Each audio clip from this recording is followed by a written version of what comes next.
Yeah, we're way too slow. Now where the heck is standing? Yes, we can. Let me check this drill that happened earlier. I want this to get hot. Blackout flame. Oh, there we go. All right, wait, let me get the camera. away. Wait, Mommy, stand here. Where is Carlos? Get out of here. Yeah, but I should be standing up. Now, Yeah, stand up.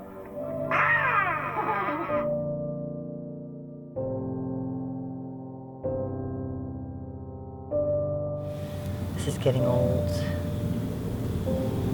23 years. The love and the missing grows and grows, but it gets bearable to go on to the next day. One day at a time. That's all you do, one day at a time, baby, till I see you.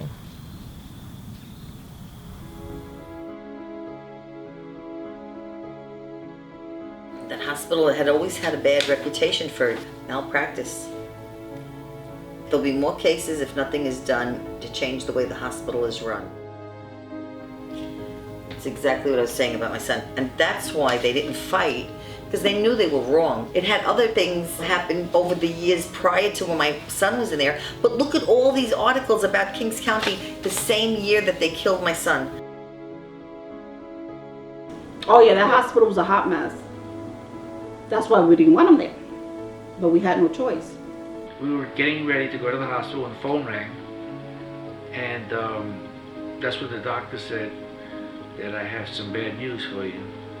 And I thought it was a prank. I really thought it was one of his friends pulling a prank. I said, yeah, you're funny. And I hung up on him. I really didn't think he was gonna go the route it took. Time does not heal all wounds. Not emotional, in no way. Not emotional, you know? Graduates, we hope that your experiences in the Coast Guard and throughout your lives will be satisfying and rewarding. May your careers and your lives be blessed with fair winds and following seas. Take the company. It's bang! You know, when you hit a certain age in life, you would have to, know where you're going. And that's why he decided to go to the Coast Guard. Before he died, from the time he went in to boot camp until he passed away, it was 10 months. And he managed to accomplish a lot in those 10 months, not only come out of boot camp, but he had already gotten some medals for sharpshooting. My name is Rose Montez, and I'm Carlos's mother. Carlos was born on September 21st, 1971 at 11 p.m. He was very close with his family. He was very loving and he cared a lot about everybody. And he was just a big goof. He really liked to make people laugh every day. This all got good then. Go ahead, do it. All right, everybody. My name is Paul Martinez, and Carlos was my best friend for many years. We did everything together. Let's go back. Hey, call Beth back, man. You saying some nice shit, man. To think about all to put on video, it's kind of rough. Even after this documentary, it's going to be bringing back a lot of memories, and it's going to sting a little.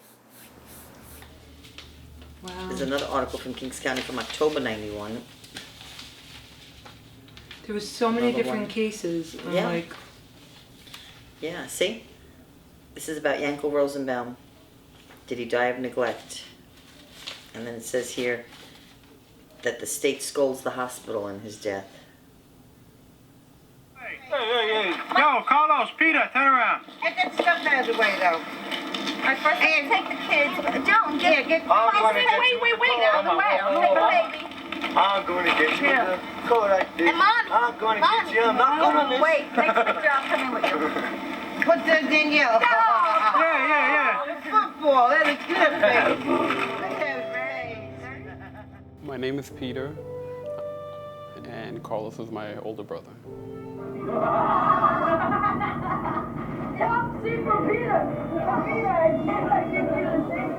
When you're young and you have siblings, I mean, especially when you only have one sibling like that, that's your first best friend, you know?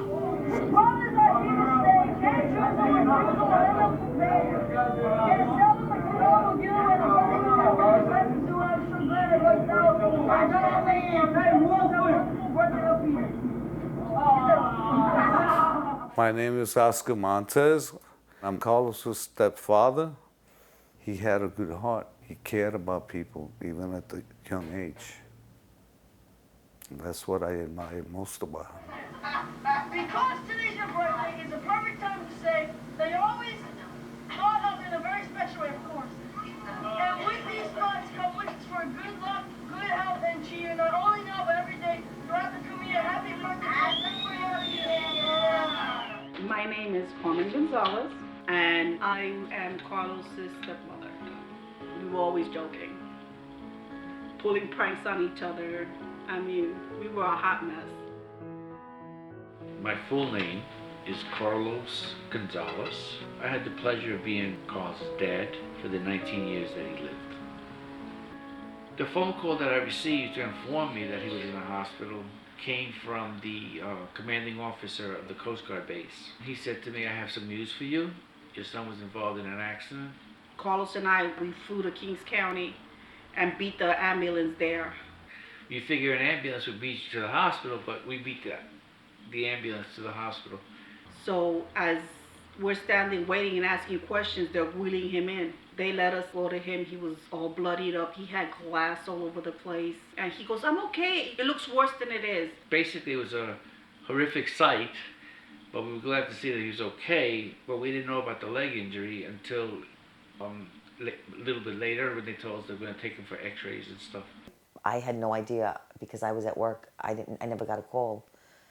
You know, once they got in touch with him, they told him everything, and that was the end of the communication. So it happens that this accident that he had, we didn't know about when it actually happened, you know, because his father kept it away from us. So we didn't know at first. We only saw him after he was non-responsive.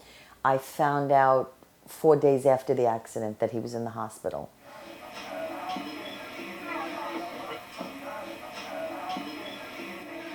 Day in the life of a star, right? Thank you. This guy is turning out to be not such a bad trainee driver. What happened was on April 29th of 1991, he had had a fight with his father, or an argument with his father and his stepmother, and he didn't want to go home. At that time, Carlos and his father weren't getting along, so Carlos moved on to the base, Fort Benetfield. The circumstances behind how Carlos wound up in the hospital were that he was running late to go to work, and he was headed in his car to the base at Floyd Bennett Field, where, from what I was told, he was driving behind somebody who was speeding up, going toward the yellow light. The light changed from green to yellow, and the car in front of him came to an abrupt stop. And when Carlos went to hit his brakes, the brakes sank to the floor. His brakes failed and he crashed into the back of that person's car. He broke his leg and he hit his head against the windshield, which caused him to have a laceration on his forehead. Would I wanted him to go to Kings County Hospital? I would prefer he went to the nearest animal hospital before he went to Kings County. Back in those days, Kings County had a really bad reputation. We really, really tried to get him out of there, but it was just not, at that time, feasible. They told me, based on his condition, the surgeon is coming from downstate and there's no need to transfer the patient. It was not a life-threatening surgery, and the doctor assured us that there was no problem with the surgery itself, that it would be a matter of maybe an hour, hour and a half tops. His father, Carlos, told me that Carlos got into an accident, and he's in the hospital, and he needed surgery. All he had was a broken right leg and a laceration over his left eye. And when they got him to the hospital, he had a cough and a fever that he had previously had. And they didn't know what it was from, so they didn't want to operate on him right away. They talked about putting a rod into his leg that would stabilize the bone and help it grow in an alignment that would enable him to support weight again. Originally, the date for the surgery was changed twice because Carlos had a small fever. They had told me that they were thinking of postponing it or canceling it because he had a fever and da-da-da-da-da-da. That was in the morning. So I said, but he has a small fever. Because that's okay because the fever is probably from the trauma and it has nothing to do with the fracture, so we'll be able to correct it. And I said, wait a minute, didn't you just tell me that you guys weren't going to do this? And they said, oh, well, he's young, we'll just give him extra fluids. And I said, what is he, a fish tank? And she was like, no, we know what we're doing. Come back in like 3 hours. They knew he had a cough and a fever. They were trying to find out the fever is from an infection. Where is the infection coming from? So they decided to do a chest x-ray to check, I guess, for pneumonia, because that's, you know, what you do to see if he had any fluid in his lungs. But since he had a broken right leg, he couldn't stand up to take the chest x-ray. So they had him on a gurney and they had him lying down when they did the chest x-ray. Carlos and I went back and he wasn't in his room. When he first died, I was looking for every picture I could find of him, anything that he wrote on, anything that had his name that he wrote it on.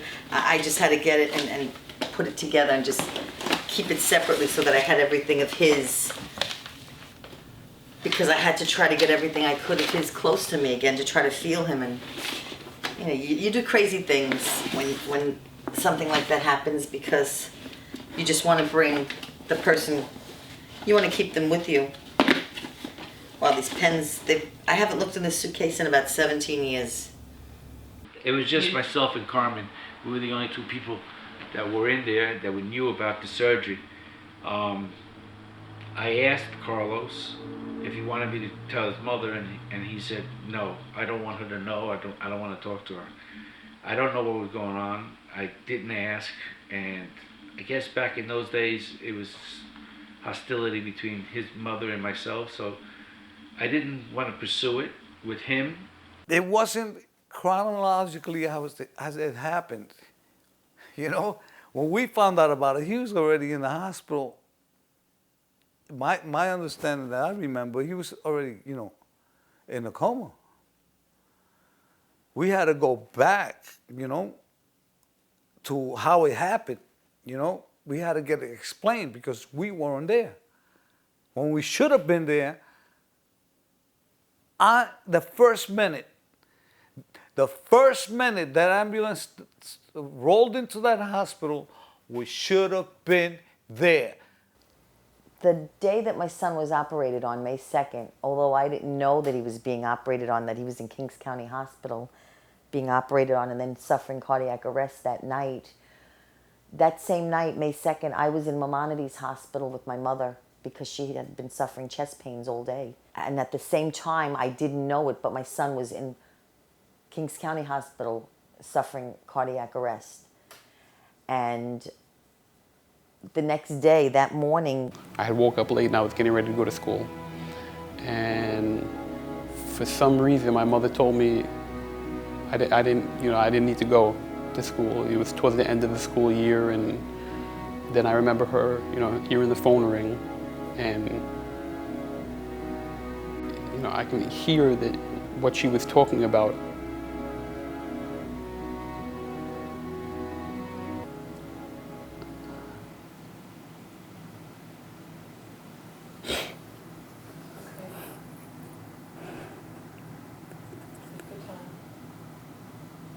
Carlos's father called and said that little Carlos was in the hospital. He had had an accident and that he passed away he died last night, but that they brought him back and he's in the hospital right now.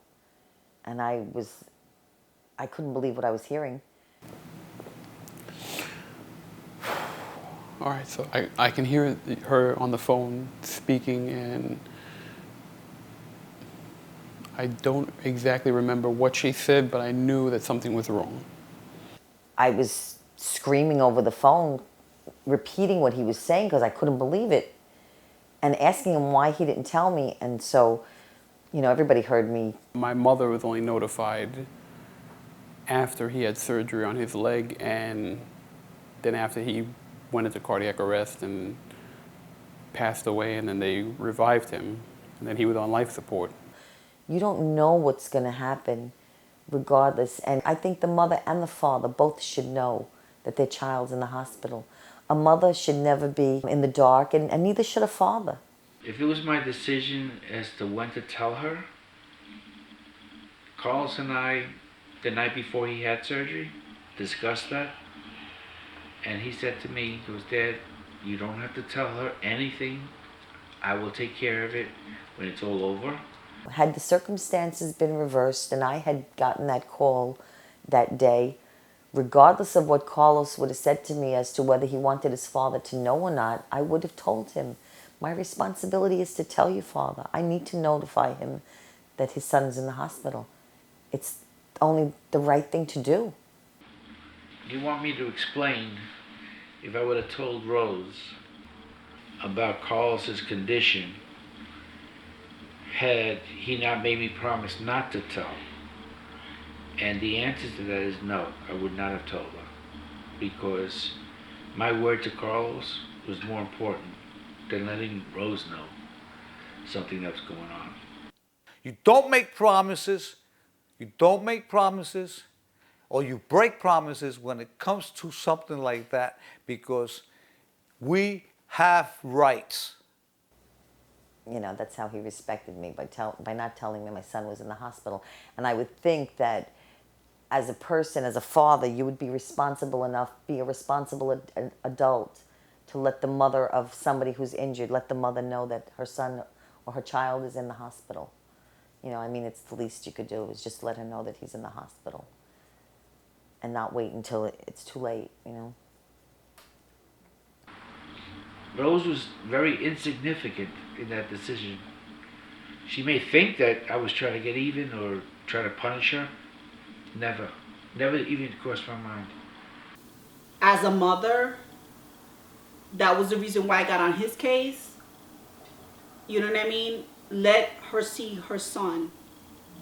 You know, it's hard to accept that I feel like I wasn't there for my son, and that hurts a lot. That's something I can never change. You know, that just adds on to the feeling of loss that you have. You know, it just adds on to the pain because you feel like you failed, like you weren't there when you should have been. That's how I felt. So it's a lot of different feelings, and none of them are good. Again, she's a mother. That's her firstborn, and a lot of times I think about that. You know, like, wow, that's your first baby. And all the shit you go through in life, you know, for that child, you know, all the sleepless nights. For what? Nothing. Just some memories. That's the part that I cannot get over, that you could be that spiteful to not notify me that my son's in the hospital. What did I ever do that was that bad for you to act like that? At that time I was still bitter. I was still very bitter. So I said, I don't care. I gave her my word and I'm not breaking it. She made me call. Rose and I got into an argument, and the next thing I know, Rose showed up at the hospital. I'm the adult. I'm the father. I'm going to tell them because you know what? It's my responsibility. So you forfeit. You forfeit that promise. So that's a cop-out. And that's the only thing I hold against that man. Believe it or not. The last we heard, Carlos was fine. We didn't even know about the accident. And then we find out that he had an accident. He went to the hospital. They operated, and now he's, you know, he passed away, and they had to bring him back.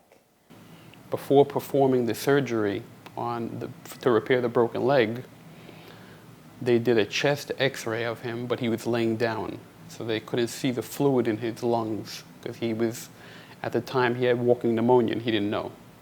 they couldn't see that he had pneumonia, and that's what caused him to have a heart attack. He had cardiac arrest before he came out of the anesthesia, because when they gave him the anesthesia, he couldn't recover from it fully, and his heart, it was too much for his heart.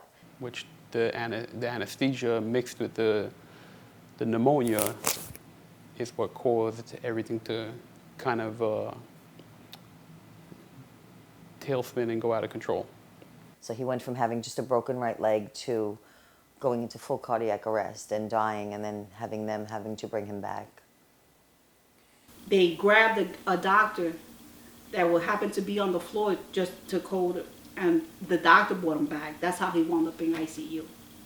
I didn't know at the time. The only way they got him stabilized was by putting him on a lot of certain medications that raise your blood pressure and keep your heart going.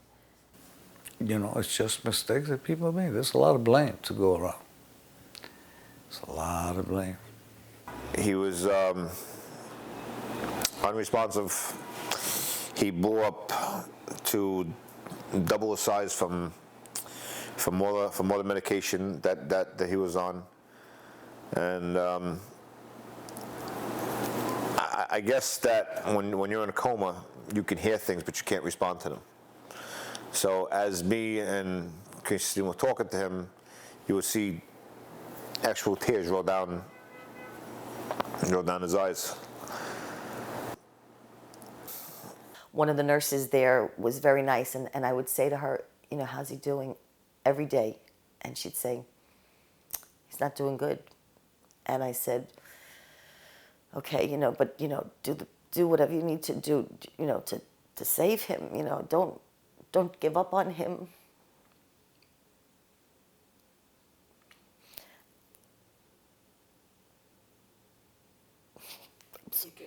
I'm sorry.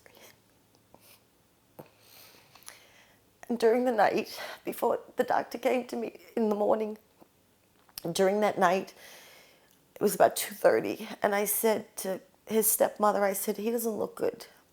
I'm going to call my family. I said, I suggest you call his father. I got upstairs. I met Carmen. She was crying. She said Carlos died about 5 minutes ago. I believe it was May 6th. I got a phone call that he died from Carlos, and that's when I lost my best friend. When I lived here, we tried to come more often, you know, 3-4 times a year. But it's hard. You know, it's hard when you come and you make that long drive to sit here and to cry your eyes out and then go home feeling all, you know, you're in a hurry to get here. And when you get here, this is what you see.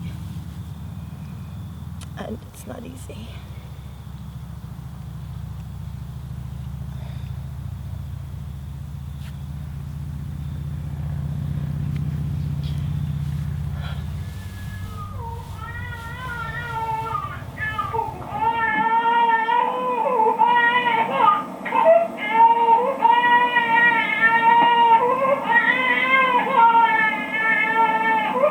In the background, you hear Angela crying. Right now, we do not know the explanation of why she's crying. But we will give her an autopsy. We found the doctor. I asked him if we can have an autopsy done. He said that's not necessary. He died from a pulmonary embolism. And I said, no, it is necessary, because I don't believe he died from pulmonary embolism. I spoke to the medical examiner who performed the autopsy, and she told me, she says, there's no evidence of any aneurysm or any pulmonary embolism. They should have never put him under anesthesia while he had pneumonia. And that's how we found out for sure that he had not had a pulmonary embolism, that he did have pneumonia. And that's what caused his death. I'm not a doctor, so I don't know how chest x-rays or how x-rays are done, period. I mean, there has to be some way for them to be done if people have broken legs or if they're unable to stand. There has to be a way for the x-ray to be done with them in an upright position in order for them to get an accurate scan. I don't know how, I don't know, who dropped the ball in this case that ultimately was a fatal error. But there needs to be a way, and I'm sure there is a way, for them to do it accurately, to see, to avoid things like this happening. Do you think it's changed now? I think the only thing that might have changed by now is the maybe the management, because this president definitely is not there anymore. The management probably changed, and maybe they're a little better. Having not lived up there for the last 9 years, I have no idea. I just know that when I was up there, if I had to go to the hospital, it wasn't going to be Kings County. After that happened, there was no reason to come down here to visit or anything. I just came down now to see what it looked like, if there were any changes over the past 23 years, since I don't live here anymore.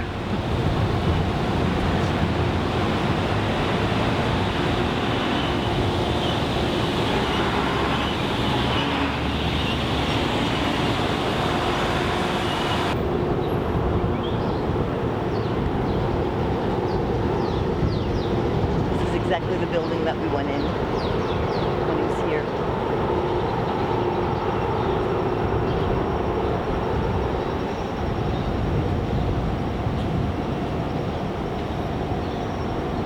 Okay. Because we don't know. I know you're a nice person, but I don't know why the people use it for the bad thing. Right. You know? That 9/11, That's why. I understand. No, that's why we stay out here. We just want to get the sign, but we can do that from over there if that's a problem.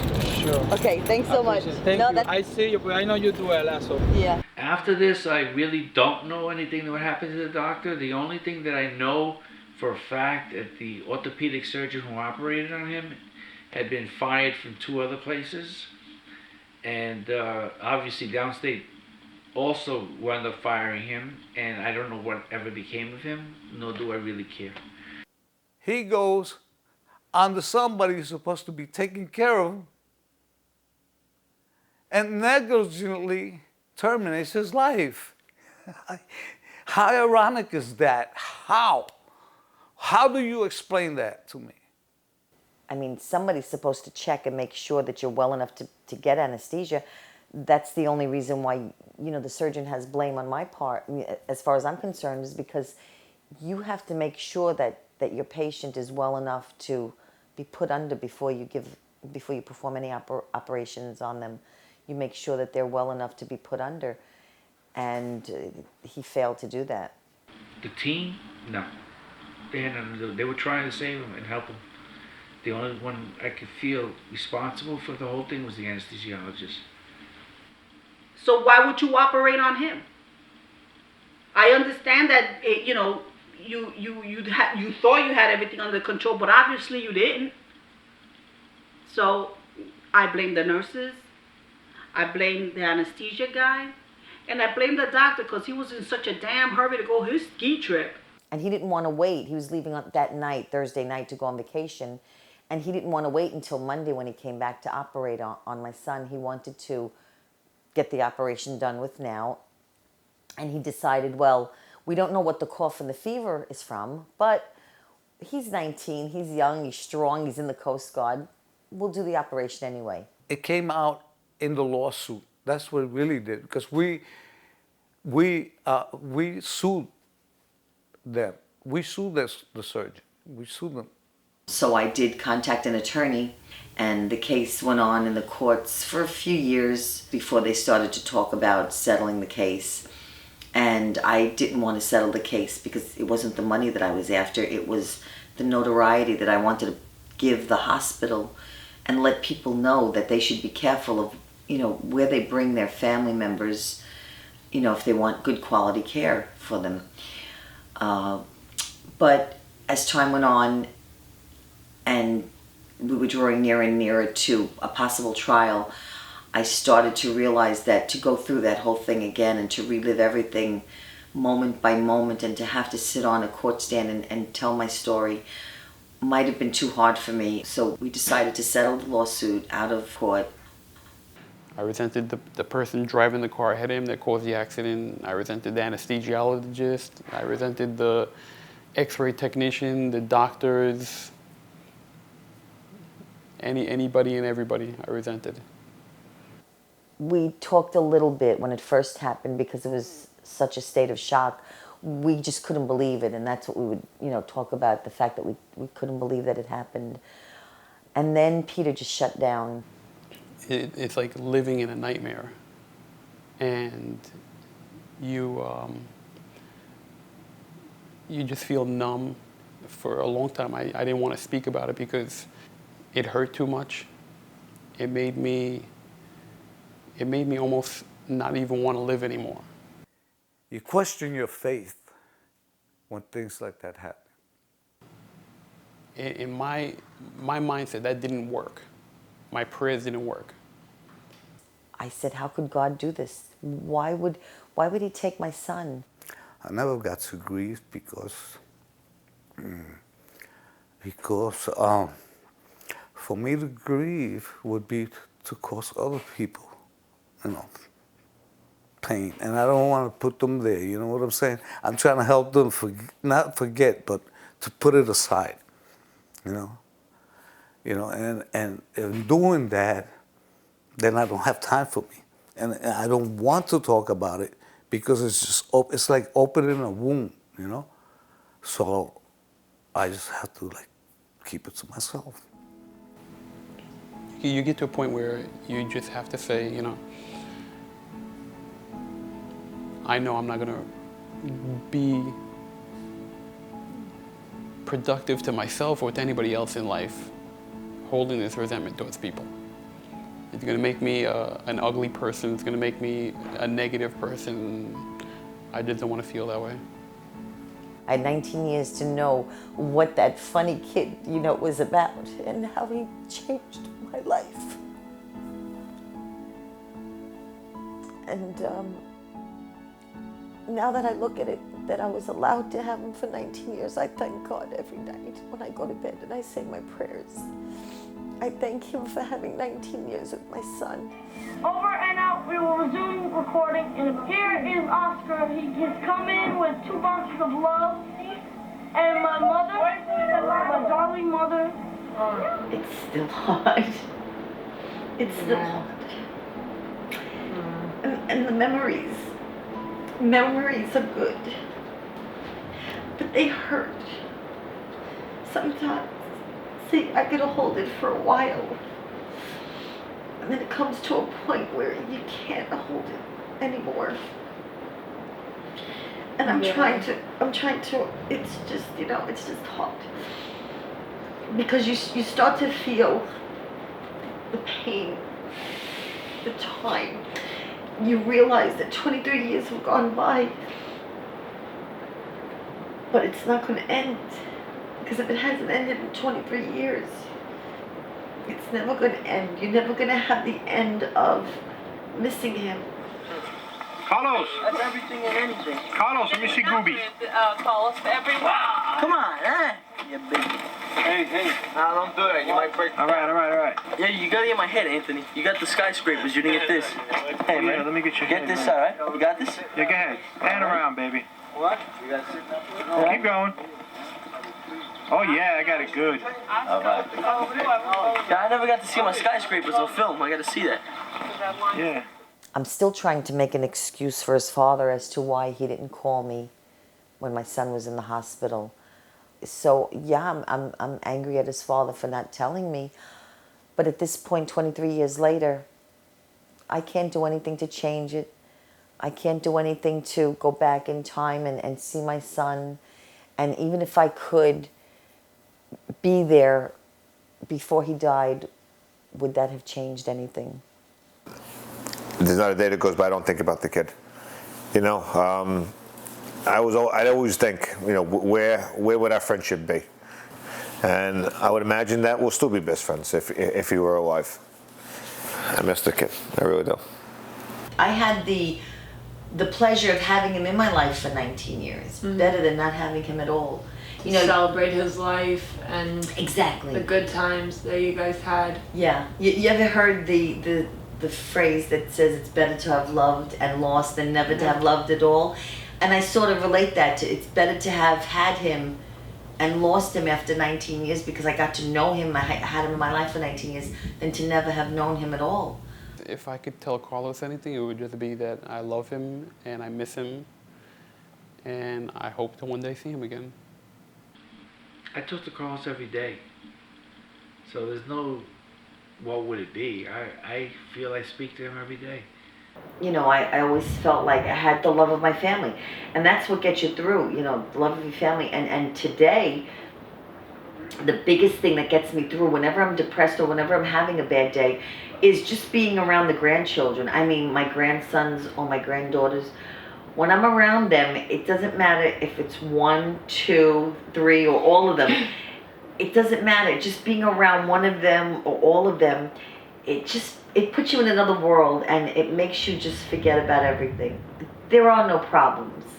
All there is right there is the love you have for your grandchildren. Carlos, Jonathan? You're as bad as your grandmother. If that's Carlos, how could that be Jonathan? You know how old Carlos would be if he was alive this year? 40? 43.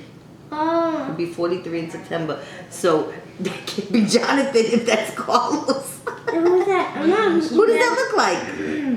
Oh, Uncle Tony. Carlos was even watching you when you were on the plane. That's how safe he wants to keep us. Mm-hmm. He's our guardian angel. Not really like an angel. Angels are different people. So what is he? He's like a guardian, but not an angel, because angels are small. And they're not alive, right? Yeah. They aren't alive? No, angels aren't alive. They just But they help us out. They say, hey, if you're in trouble, we're gonna get you out of that trouble. What have? They protect you. They want to keep you safe.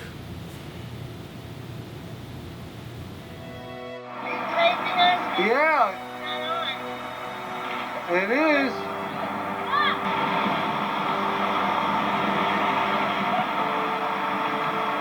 What?